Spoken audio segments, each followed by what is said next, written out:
গত ৯ এবং ১০ নভেম্বর রাজধানীর একটি ৫ তারকা হোটেলে অনুষ্ঠিত বাংলাদেশ ক্রিকেট কনফারেন্সে সাংবাদিকদের সম্মান না জানানো এবং সংবাদ সম্মেলন বর্জনের ঘটনার জন্য ক্ষমা চেয়েছেন বাংলাদেশ ক্রিকেট বোর্ড সভাপতি আমিনুল ইসলাম বুলবুল। কনফারেন্সে দেশের বিভিন্ন জেলা থেকে বিসিবির কাউন্সিলর এবং কোচরা অংশগ্রহণ করেছিলেন। শেষ দিন আনুষ্ঠানিক সংবাদ সম্মেলন আয়োজনের কারণে সাংবাদিকদেরও আমন্ত্রণ জানানো হয়েছিল। তবে নির্ধারিত সময়ে সেখানে প্রবেশের সুযোগ না পাওয়ায় ক্ষুব্ধ সংবাদকর্মীরা সংবাদ সম্মেলন বর্জন করেছিলেন। আজ এক ভিডিও বার্তায় বিসিবি সভাপতি বুলবুল বলেন, গত ১০ নভেম্বর একটি অনাকাঙ্ক্ষিত ঘটনা ঘটেছিল।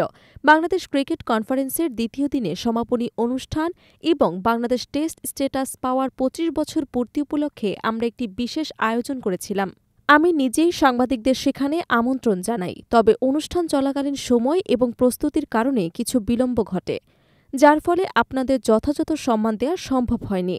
আমরা সেই ঘটনায় ব্যর্থ হয়েছি এবং এর জন্য আন্তরিকভাবে ক্ষমাপ্রার্থী।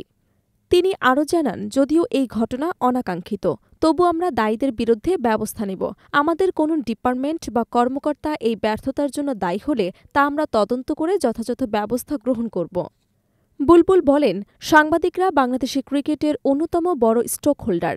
আপনাদের সঙ্গে আমাদের সম্পর্ক দৃঢ় রাখা জরুরি। আমরা জানি এই ভুলের জন্য আপনাদের অসুবিধা হয়েছে।